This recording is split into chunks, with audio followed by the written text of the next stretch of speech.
Hi, Stacey. Good morning, Mike. How are you? I'm doing wonderful.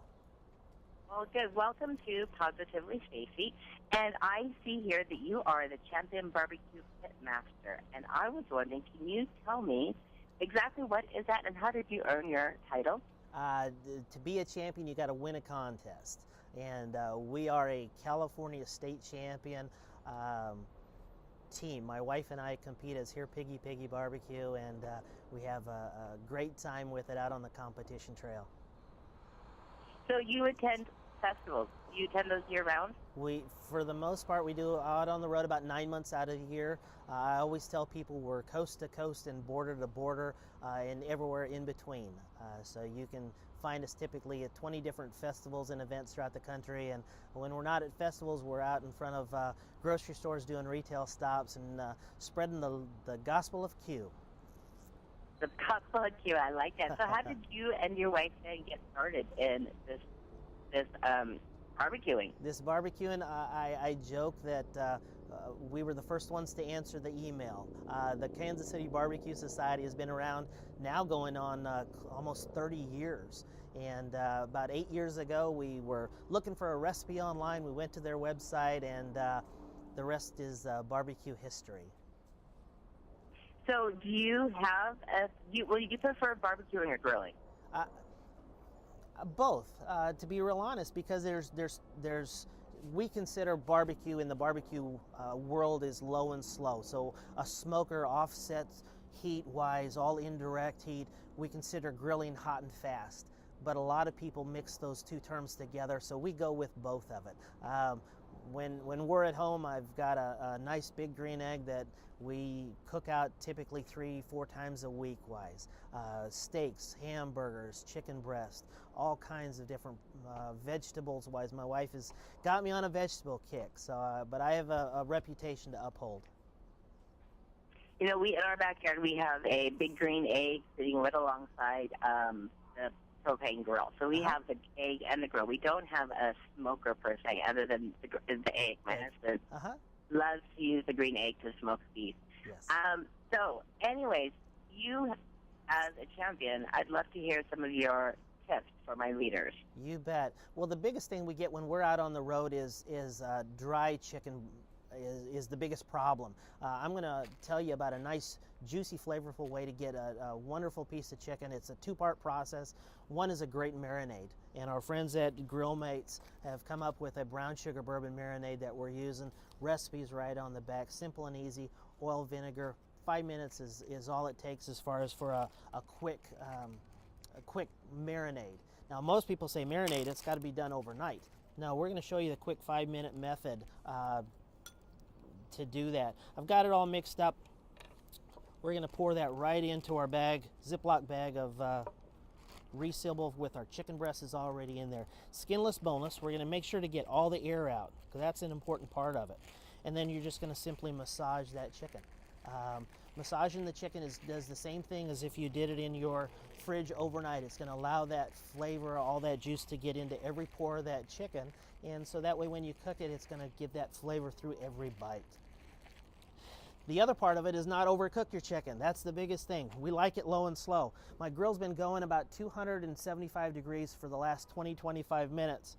Now, if you look on this side, I've got my chicken that's already been cooking here. It's on an indirect side, so there's no heat underneath. Everything is off on this side. This is the side that's running about 275. Nice medium heat, so it's not going to overcook it wise. The medium heat is on this side. At the very end, once the chicken's been on about 20-25 minutes, and the best way to tell that is ideally is with a meat thermometer. If you don't have one, take your fork and poke it. As long as the juices come clear, normally you're right on with the temperature wise of your chicken. You'll turn your grill. At what point would you want the temperature to be at that point? About 165, ideally. We want it to be almost completely done. If it's 160, it's still going to cook when you pull it off, so you should be fine. You turn your grill up from that medium, you turn it all the way up to high.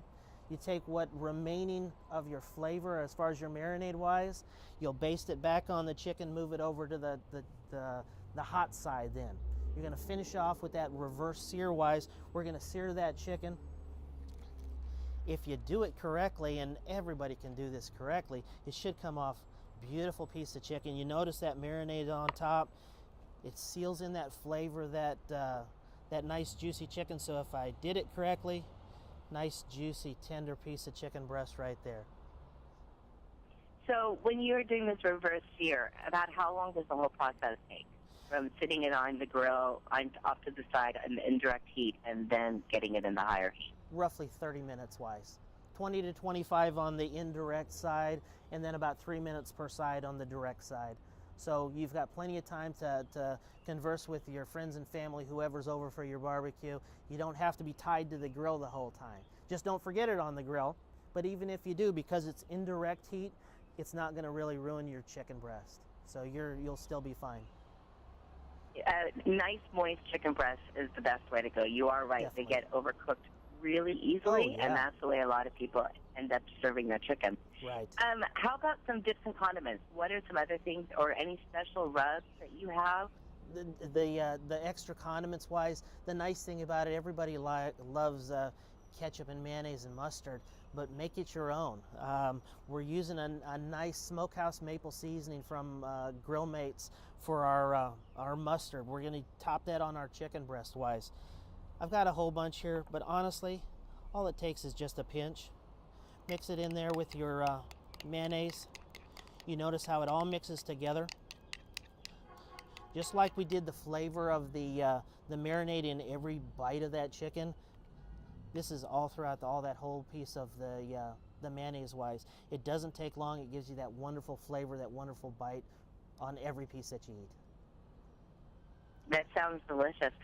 That marinade, where would I find the recipe for that marinade, the brown sugar marinade you were talking about? It's right on the back of the container, but you can always go to grillmates.com for any tips, trends, and recipe ideas all summer long.